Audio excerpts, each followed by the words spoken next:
Rush hour. Osaka, Japan. A Monday morning. A commuter train is carrying hundreds of people to work. Anxious over connections, many of the passengers are unaware this will be their last journey. Until it's too late.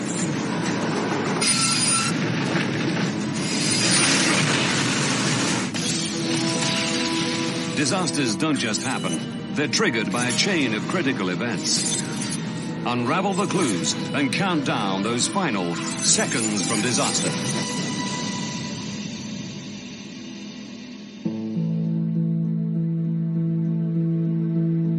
Japan.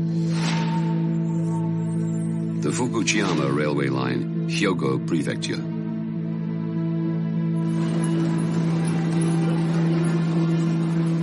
April the 25th, 2005.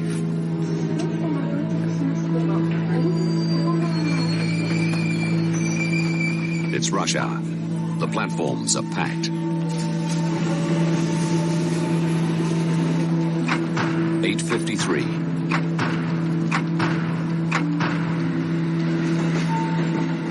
Ryujiro Takami is 23 and has been a driver for 11 months.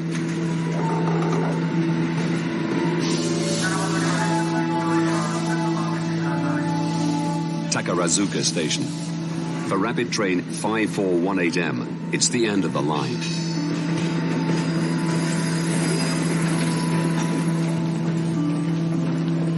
The train has a driver's cab at either end. Driver Takami and 42-year-old conductor Masatoshi Matsushita swap positions, so the train can head back down the line for the return journey.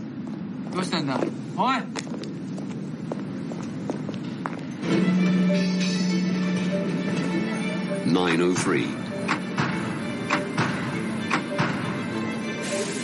Rapid train 5418M's final destination is Amagasaki, 7 stops down the track, where many commuters will take connections into the city of Osaka.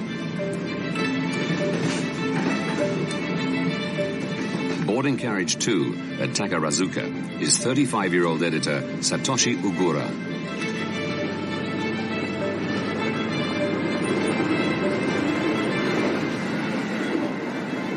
I took that train every day to commute to the company I work for in Osaka, and I always sat in the same spot in the second carriage.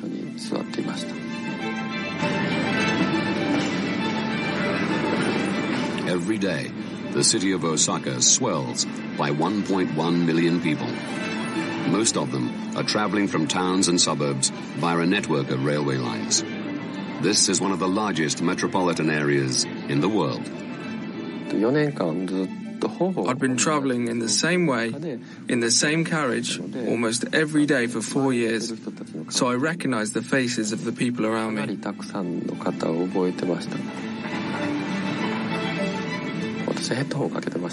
I had headphones on and I was listening to music. The train moved off and I fell asleep.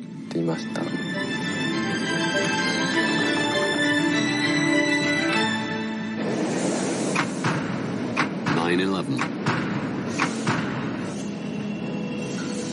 Kawanishi Ikeda Station. The platform is busy. A few extra passengers squeeze on. The intricate Japanese timetables mean the train has to arrive at its next destination to the second.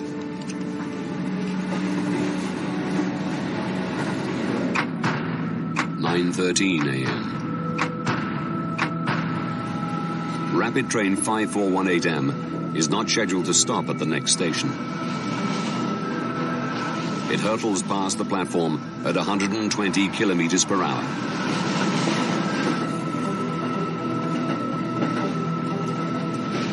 Carriage 5. 19-year-old student Tomokazu Chatani is on his way to university in Kyoto Prefecture. So, it was a perfectly normal day. It just felt like the start of another week.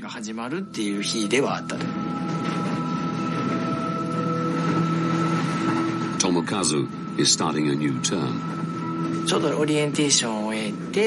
The orientations were over, and from that day, from that week onwards, the real classes were beginning.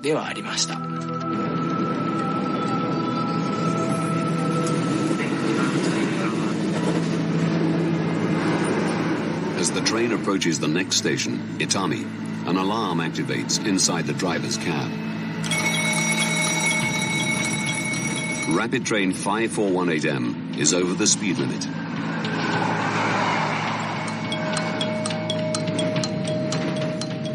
Driver Takami either doesn't notice or chooses to ignore the warning.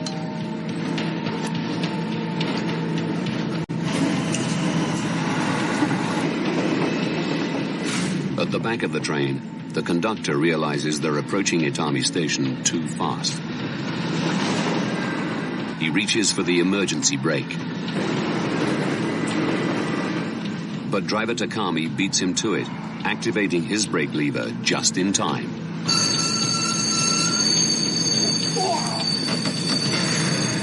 The train comes to an abrupt stop at Itami Station.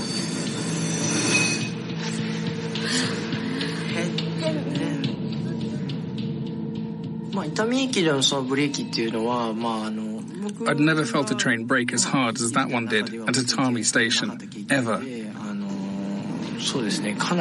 I was really surprised. Even though I was reading, I was surprised enough that I really noticed it.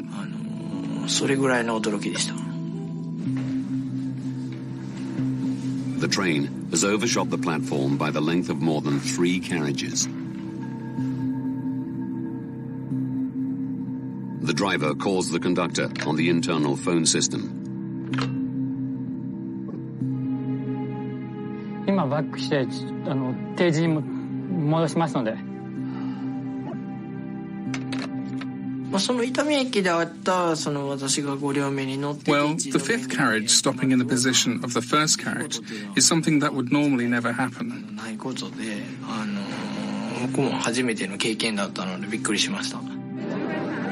9:15 a.m. While the train reverses, conductor Matsushita makes an announcement. ご乗車のお客様、電車はただいま交代しております。お気をつけください。どうしてだろう。電車がバックするっていうこと自体はI'd never been on a reversing train before, so that in itself was surprising for me. But it was a shock to think that the train had overshot so far that it had to reverse.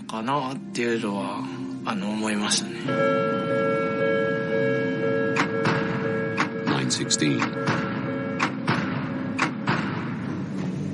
The train is now running 1 minute 20 seconds late.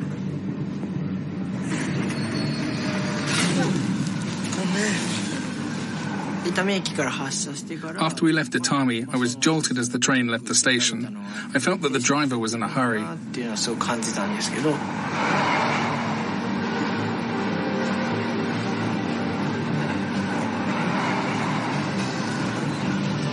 The train hurtles towards Amagasaki Station.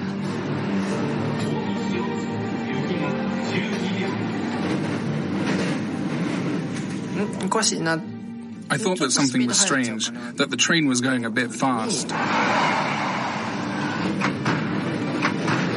9:18. Carriage 2.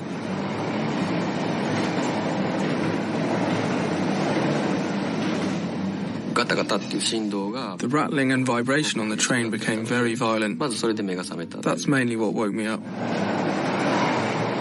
There was a faraway rumbling noise.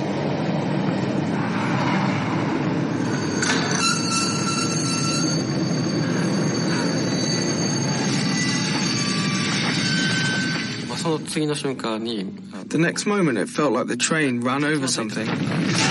There was a bang and everything flipped over.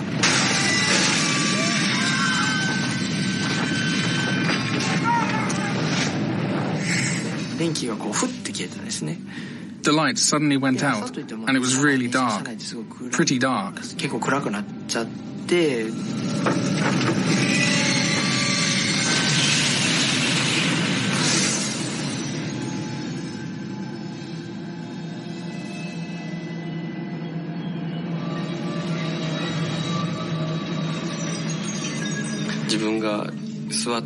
From where I was sitting, I was thrown straight ahead in a straight line. Everyone was thrown in the same direction, in that confined space, and I was thrown alongside them. I remember people were underneath me, being thrown along with me.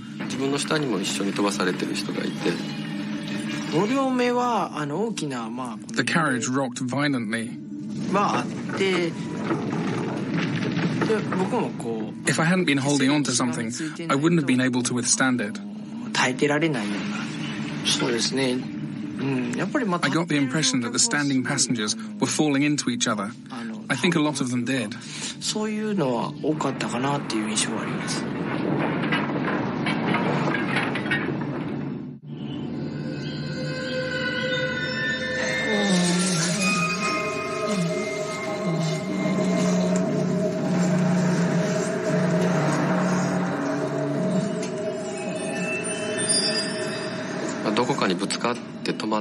I must have hit something and stopped.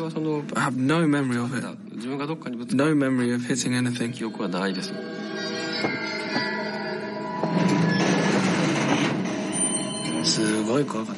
I was terrified. I didn't know what had happened.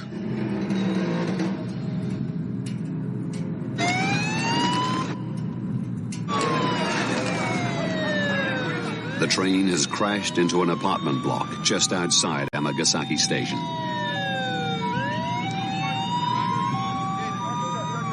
Driver Ryujiro Takami is dead.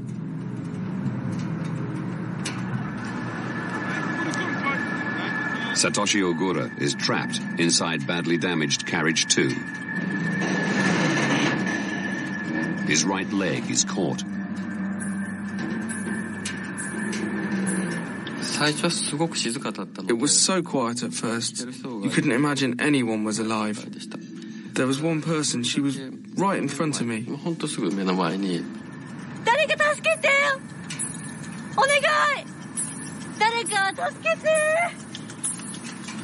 She said, "My child is here. Please find my child."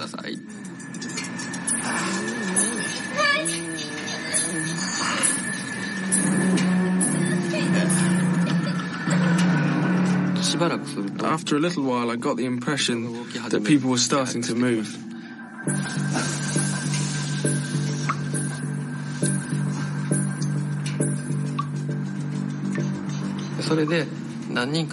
After enough of them had moved, I was able to free my leg.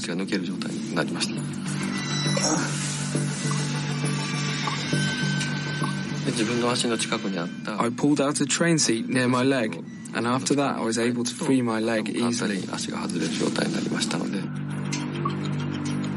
Satoshi is finally free. He searches for the missing child.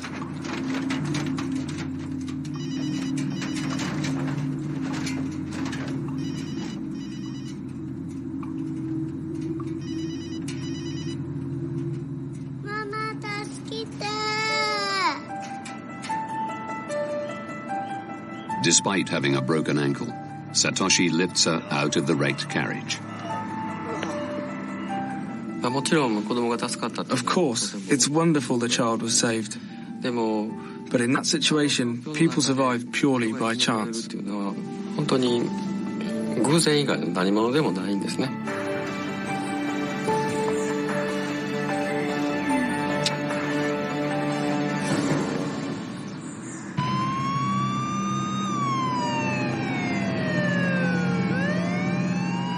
Satoshi is hospitalized. His ankle is broken, and he suffered a serious neck injury. 4 carriages of rapid train 5418M have come off the tracks outside Amagasaki Station.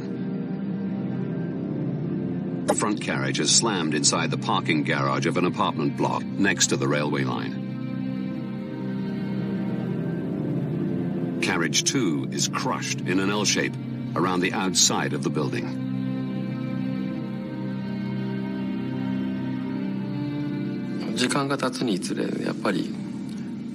As time went on, the faces of those I knew from the second carriage appeared among those of the dead.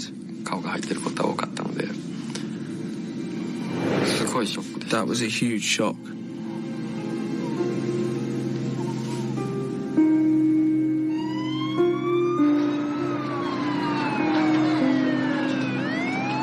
The Amagasaki disaster leaves 562 injured and 107 dead, with 99 of the fatalities coming from the front two carriages.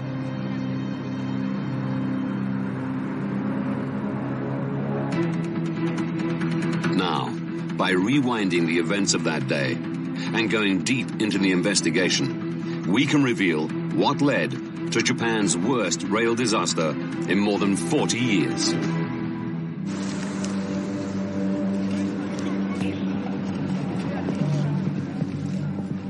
The original accident inquiry is conducted by the Japan Transport Safety Board, the JTSB.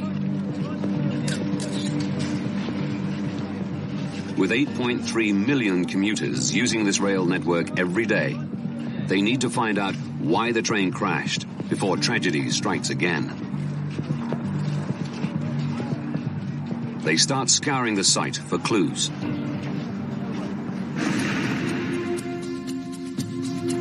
It's a process Jeff Thorne has been through countless times. As a former UK rail accident investigator, he's reviewing the findings of the official accident report. When a train derails, there are a number of causes for that derailment. One could be that the train is defective in some way. Another could be the track is defective. And an accident investigator needs to gather evidence from both.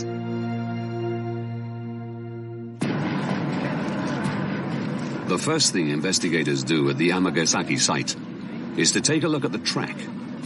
They discover a key piece of evidence. Pulverized rock across parts of the rail suggests an unnerving possibility: deliberate sabotage.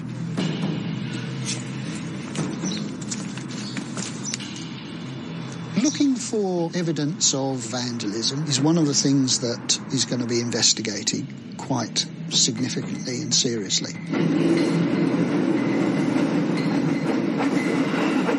Putting stones on a railway track is one of the things that the investigators are going to look at.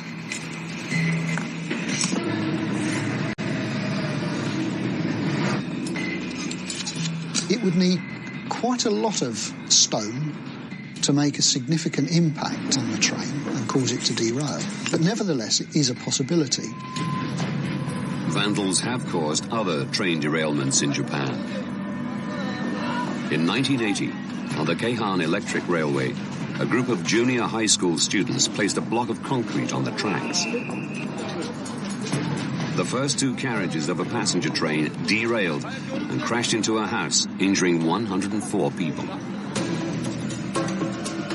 If the Amagasaki crash was caused by vandals, the culprits are still out there.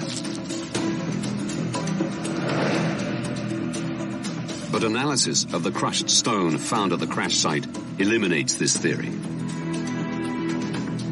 Crushed stone on the top of the track was the same as the ballast which holds the track in place. That was an important conclusion. Ballast is the small granite stones laid alongside and underneath a railway track to hold it in place. The investigators conclude that as the front of the train derailed, the wheels ploughed through the ballast and threw it all over the track.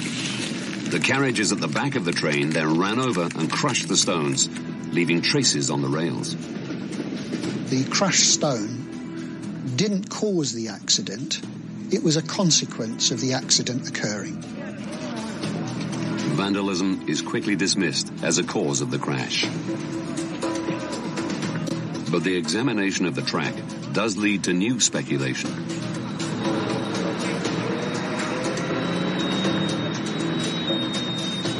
Rapid Train 5418M derailed at the beginning of a sharp bend in the railway line, a curve which delivers trains straight into Amagasaki Station.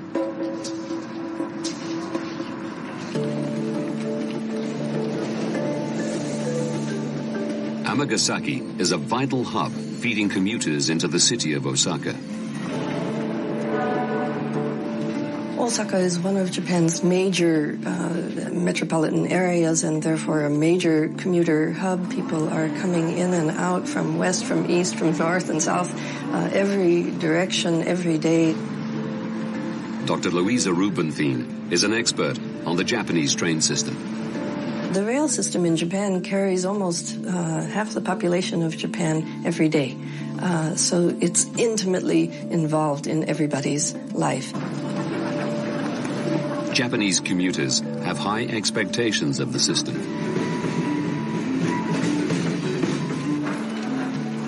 So the timetables are very, very intricate.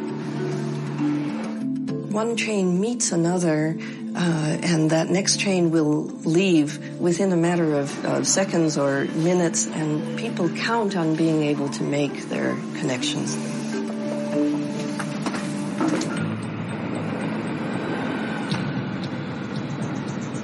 Rail records reveal that in 1997, train company JR West modified the curve into Amagasaki Station. The radius was reduced by half, from 600 to 304 meters.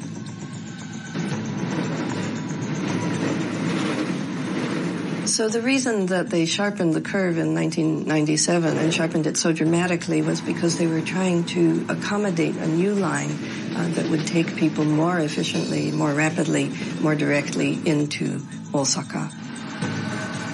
When they sharpened the Amagasaki curve, JR West also overhauled the timetable. That line became known as the tightest timetable in the area.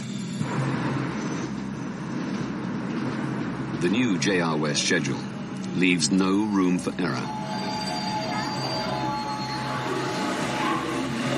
Rapid Train 5418M needs to be at Amagasaki exactly on time, so passengers can make their connections into Osaka.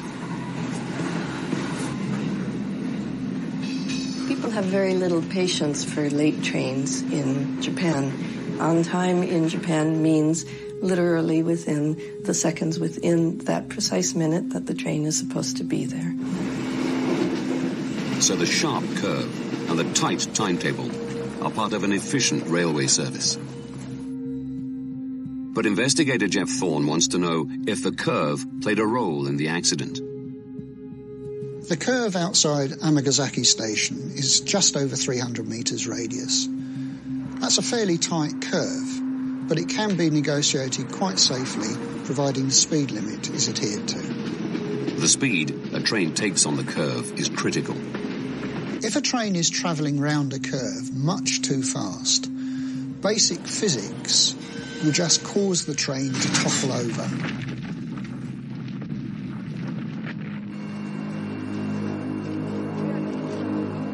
Early on in the investigation, the train's data recorder, or black box, is found in the wreckage. It records the time and speeds of the train.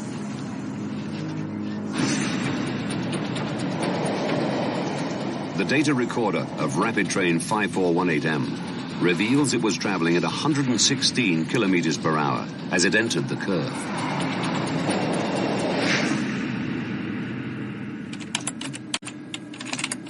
To discover if this is too fast, the JTSB investigators run a series of simulations. They realize a train will derail on the Amagasaki curve at 106 kilometers per hour. It was inevitable that the train was going to derail and tip over.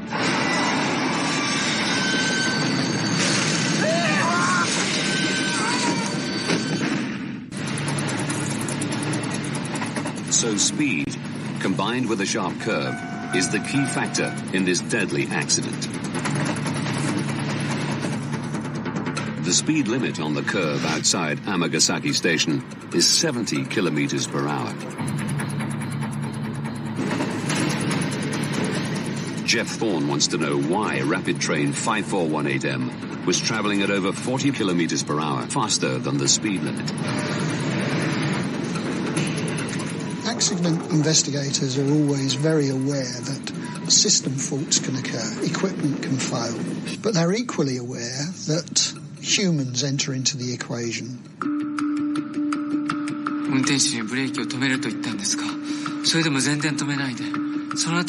To shed light on the driver's actions, the JTSB investigators take a statement from the conductor. It reveals an unusual incident at the beginning of the journey. This is his testimony.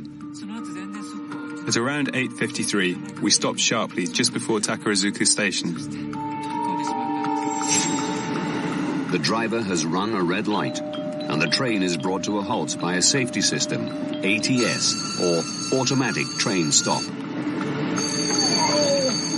As a result, it departs Takarazuka Station 15 seconds late. At the next station, Itami, the train overshoots the platform by over 3 car lengths. On our arrival at Itami, I thought that as cars 5 and 6 passed the start of the platform, we were going a bit fast. The driver has to reverse the train back into the station. By the time it departs, it's now running 1 minute 20 seconds late. And the train running late is not the driver's only problem. The driver of the train had overrun the platform at the last station, and this was against JR regulations. The rules said that the conductor had to report the overrun right away and explain it to the supervisor. Because of the overrun at Itami Station, the driver knows he's now facing disciplinary action.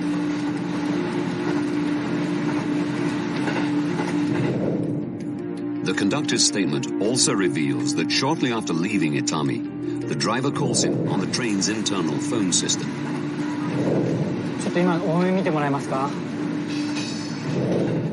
I can't remember exactly what he said to me, but it was something like, "Please overlook my mistake." I thought to myself, he wants me to report the distance that we overshot as being less than it really was. The driver was extremely concerned about the overrun and was trying to convince the conductor to underplay it. As they're talking, a passenger interrupts to complain about the delay in the schedule. So I just said to the driver, "You're going too fast." Put down the receiver and opened the door to the passenger. The driver probably thought the conductor hung up on me. He's angry with me. The conductor has no choice but to report the overrun to the main control room. And JR West regulations stipulate he has to do it immediately.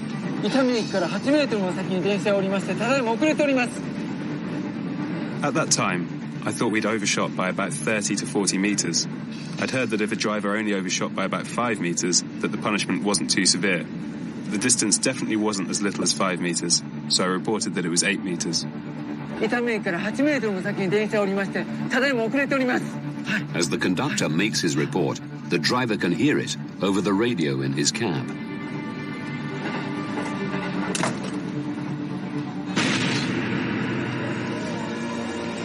All this speaks to the state of mind of the young driver heading into the curve.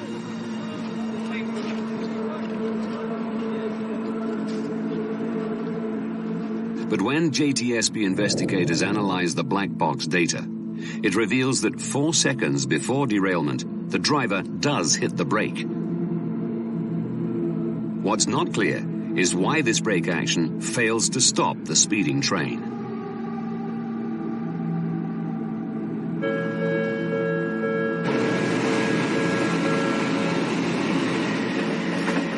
Dr. Ryo Tagaki is a transport engineer in Tokyo. He studied the JTSB accident investigation report. There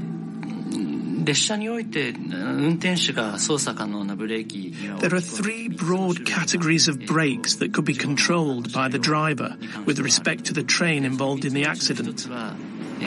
One of the 3 types is called the service brake, which is the brake that's normally used to stop the train.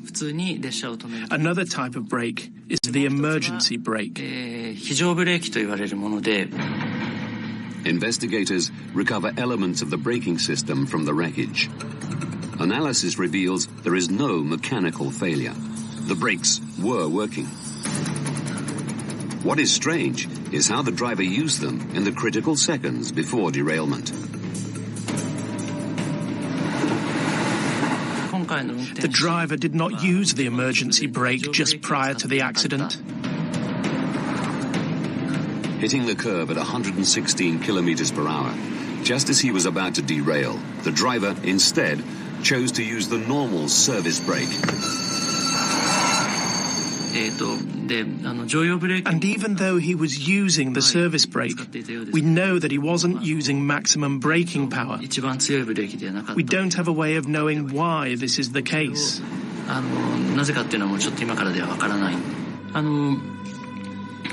Among the reasons considered as to why the emergency brake was not used in this accident, one is that the driver has a duty to report the use of the emergency brake to the company.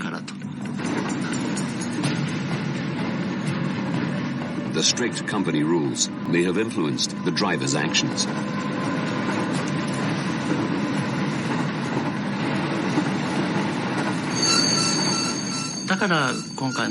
There is a theory that the driver involved in the accident was hesitant to use the emergency brake. This suggests the culture within the train company may have been a contributing cause of this accident. The pressures that a company like JR West are under, the need to make as much profit as possible, the need for their trains to run on time with very few delays, these are areas which can make a company begin to lose focus when it comes to safety. The driver, Ryujiro Takami, was just 23 at the time of the accident and had been a driver for 11 months. His short work record reveals an unusual incident. In June 2004, just 3 weeks after he became a driver, he overran a platform by 100 meters.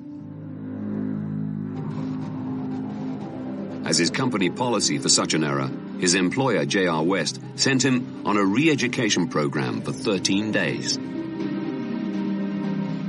Employees went into the re-education program because they had failed in some way, somewhere along the way. Re-education programs in Japan are part of corporate life. Right. The idea of using psychological means to educate your employees or even to educate your students in school is not at all unknown. It's regarded as quite reasonable.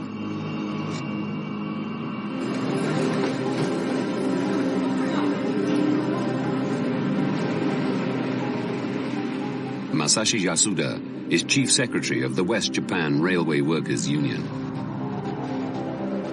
Many of his members at JR West have undergone re-education, or Nikkin Kyoiku. First of all, Nikkin Kyoiku is often handed out to or given to drivers. That's because drivers make mistakes. They overshoot the stop or go through red lights or make the wrong decision in unforeseen circumstances and don't stop when they should. There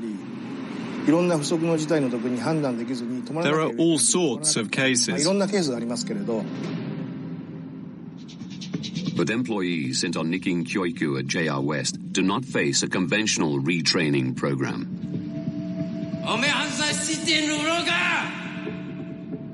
The program was designed to make them aware of the weight of responsibility upon them and of the implications of their failure. But the way that it went about doing this was to berate them, harass them, demean them. It was a very punitive approach. For the duration of their re-education, employees are forbidden from carrying out their normal jobs. They're not told how long their re-education will last and face financial penalties the longer it goes on.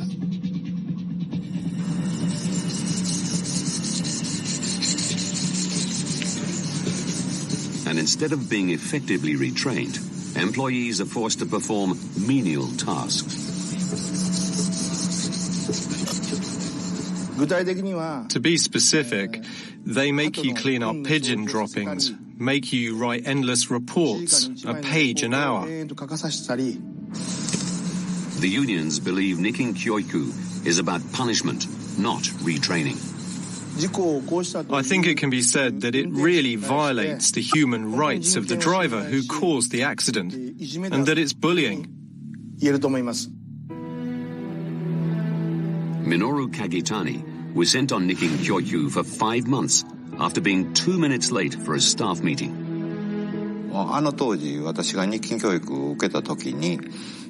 When I underwent retraining, it was so terrible that I felt, if they continue to attack me in this way, I probably won't last. I'll have to quit and retire from the company. Kagitani claims he suffered severe mental abuse during his 5 months of Nikin Kyoiku. During the retraining, I was verbally abused by the managers and even told to quit. I couldn't sense any training aspect when training was performed that way.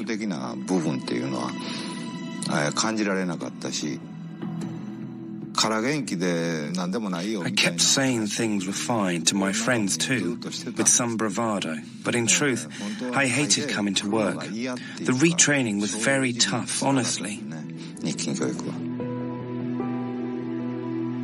Ryujiro Takami had been a driver for just 3 weeks when he overran a platform and was sent on Nikin Kyoiku.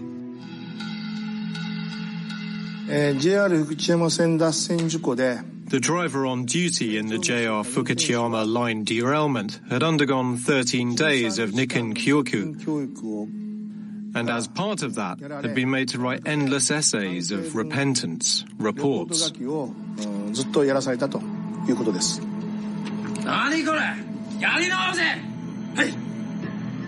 Yasuda believes the driver's experience of Nikin Kyoiku had a profound impact on him.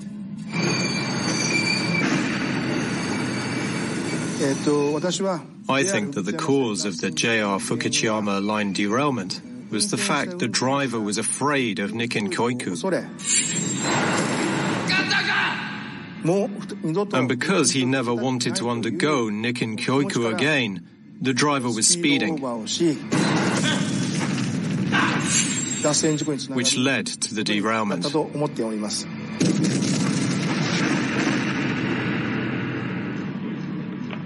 And the JTSB investigation also concluded the train company's practice of Nikin Kyoiku may have been a contributory factor in the crash.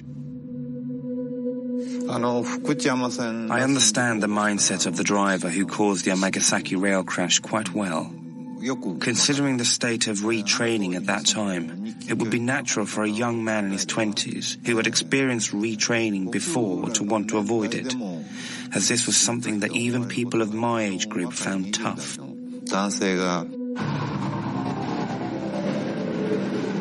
So the young driver of Rapid Train 5418M may have been under extreme psychological pressure at the time of the accident. Even after this accident, J.R. West argued that the re-education program was effective, that its intentions were good. From a Western perspective, it's difficult to understand how this re-education process could ever really produce results which would enhance the safety of the railway or improve the performance of an employee. After examining the evidence, we can reveal why a commuter train flew off the tracks outside a suburban Japanese railway station, leaving 107 dead and 562 injured. 10 months to disaster. Train driver Ryujiro Takami attends a controversial re-education program run by train company JR West. The experience may have left him more concerned with avoiding punishment than the task in hand. 25 minutes to disaster. Driven by Takami, Rapid Train 5418M runs a red light outside Takarazuka Station. It's brought to a halt by a safety system known as the Automatic Train Stop, or ATS. Running a red light is the driver's first reportable offense. 4 minutes to disaster. Speeding into Itami Station, the ATS system activates an alarm to warn the driver. The train overshoots the platform. It's the driver's second offense in just over 20 minutes. 2 minutes to disaster. Rapid Train 5418M is now running 1 minute 20 seconds late in a schedule where passengers have seconds to make their connections. Driver Takami knows he's already facing disciplinary action. It's possible he's in such a state of panic, he fails to realize his train is dangerously over the speed limit. He enters the tight curve outside Amagasaki Station at 116 kilometers per hour. No ATS system warns him of his error. 4 seconds to disaster. Takami realizes his speed and hits the service brake, but not the emergency brake. It's possible he wants to avoid a third reportable offense. 9:18 a.m. Disaster.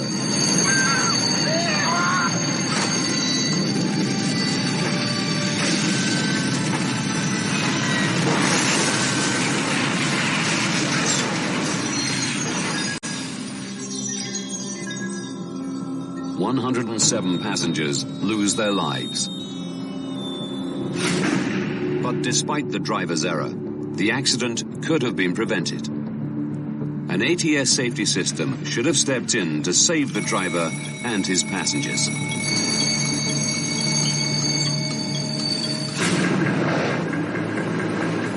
ATS did come to the driver's aid earlier on the day of this disaster. But although it was installed on other parts of the Fukuchiyama line, in 2005 there were no ATS sensors installed at curves. In Japan, at the time of this accident, JR West were not legally obligated to have ATS on their lines. If the enhanced version of ATS had been available for this curve, it's almost certain that the accident would not have happened. Since the accident, a former JR West president has been acquitted of negligence for the absence of an ATS transponder on the curve. The court ruled the accident could not have been predicted. And the law has now been changed, so Japanese train companies must have ATS installed on curves. JR West still run their re-education program. There was a need to get as much as possible out of their employees, but the re-education process was one which led them in the wrong direction. It led them away from a safe railway.